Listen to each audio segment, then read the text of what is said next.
In this video, I'm going to show you instructions on how to install TeeCal and what's required. As you can see, we're on our web page under the Downloads tab, and this is our most recent download during this video time. So if you just select that, select where you want to download it to, and then we'll go execute that here in just a minute. But we're going to go ahead and come over here to the Technical Support tab, and then I'm going to select TeeCal Documentation. Within TeeCal Documentation, we have all the information that's needed prior to getting TeeCal set up, along with the setting up your server, your clients, your firewall, user account control settings for Windows and Vista. All your QuickBooks information is right here. A lot of information, and hopefully you'll utilize this prior to installing or after installing when it comes to QuickBooks. So we're going to go ahead and move forward. We're just going to assume that you've already downloaded the executable and we'll put it on your desktop, for instance. So we'll go ahead and close out of here. And here's my executable right here.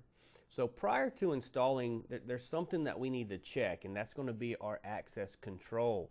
So right now I'm on Windows 7. If you have Windows XP, you don't have to worry about this, but Windows Vista, Windows 7, and Windows 8, we need to make sure that our account's set up correctly. So I'm going to go to the control panel and I'm going to double click it. I'm going to go to user accounts, and now I have one user account and I must be the administrator to run TeeCal. So I'm going to select on user account settings, and as you can see, I'm set to never notify, and that is what you need to make sure your system is set to. If you, prior to installing, you come to this area and you see that you're maybe at the third level or second level, whatever it may be, I want you to take that, which I can give you, for instance, is how that'll look. For instance, it'll be here. So we want to take that and we want to bring that down to never notify. Once you do that, hit OK, and then you must reboot your system. Once your system boots back up, we're ready to go with the install. So we're just going to go ahead and cancel out of this. And here is our executable. So again, once your user account control is set, all you have to do is double click on the executable. The system will verify that Windows is set up correctly, and we'll hit OK. After that, it looks to make sure that you have Adobe Reader. We use Adobe Reader for a lot of our printing and things like that, so we need to have it. I know I have it, so I'm going to click Exit. The next few screens, you're just going to put some information about your company, etc., on how you want TeeCal set up.